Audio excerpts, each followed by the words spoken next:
Welcome back, guys. Today I wanted to talk about bad backs and all these hamstring issues that we're having to deal with on a day-to-day basis, especially with our cycling community, especially with our triathletes, and actually we're finding a lot more in the running community as well, these kind of hamstring tendinopathies, kind of deep into that butt. A lot of people are really struggling because they just simply get these reoccurring issues going through the upper or middle to lower back and into those hamstrings.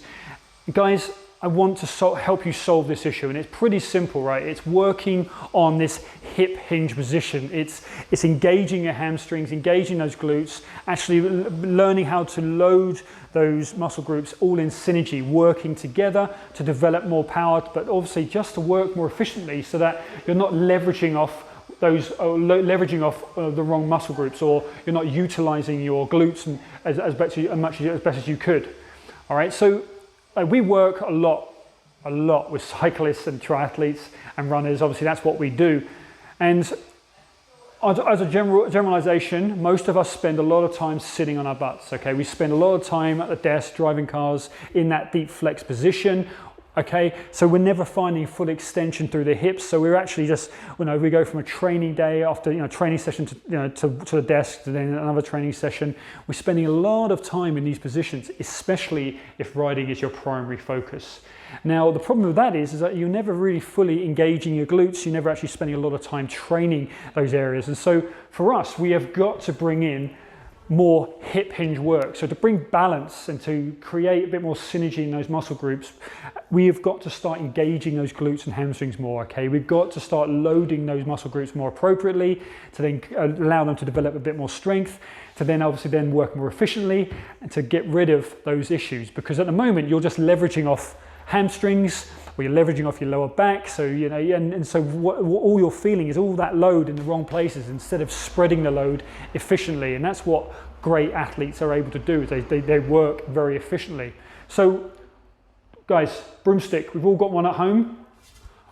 Create a wooden spine, okay? I want that on that dowel or that broomstick, but between your butt cheeks, on your lower back, touching your top of your back and touching the back of your head. From here, you're going to soften your knees, and we're just going to push the hips back, keeping those 3 points of contact on the broomstick throughout. Guys, and that is what a hip hinge should look like, okay? You immediately start to feel your hamstrings. You're holding these stronger positions through your upper back.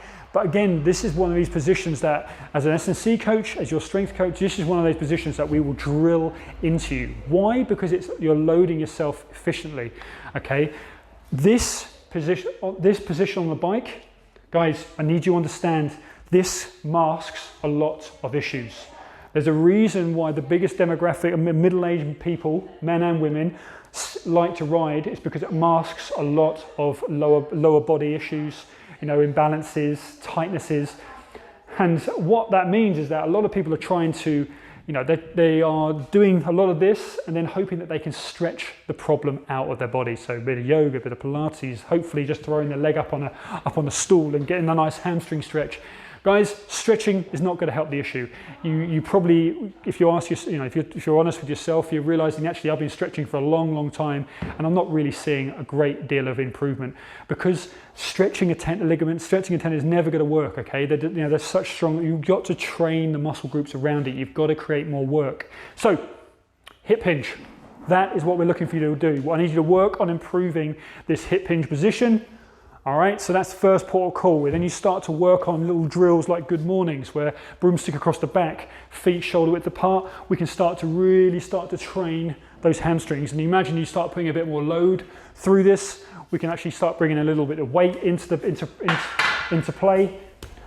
Get yourself a small kettlebell, same principle, shoulders back, soften the knees. We start to train that hip hinge position. But what are we doing? We're developing hamstrings, developing glutes. We're creating a better relationship between those muscle groups so that you can produce more power, but you're definitely a lot more comfortable throughout that posterior chain. One of the key fundamental areas of this is actually coming to full extension, squeezing your glutes, actually getting them engaged, opening the hip up. As I said, if you sit behind a desk, drive the car, sit on a bike a lot, you are going to be very tight through your hips. You're going to have hip flexor issues. Guys, get your arse in gear. That's going to give you a lot more to play with through the back end, which is going to take the load off the front. It's going to start to really bring more balance to your hips. That's how we load it. little drills that you can do to improve the range of motion. One of my favorites is just like Jefferson curl. So this one, finding yourself a step around the house, tucking your chin in, and just doing these simple roll downs where we're just letting the weight do the work for us, letting it draw us down, working to our own range of motion.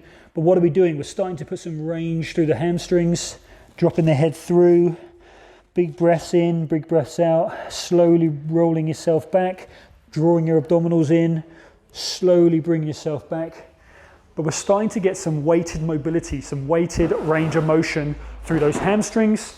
So Jefferson curls, amazing. And then, guys, pre and post run, give me an inchworm. Reaching down towards your toes, walking it out for me, give me a push-up, legs straight, walk your hands back in, open it up. Okay, you've got some really nice drills there, and I'll attach them in the comments below. But working on that hip hinge, working on good mornings, working on that stiff-legged deadlift, working on Jefferson curls, inchworms.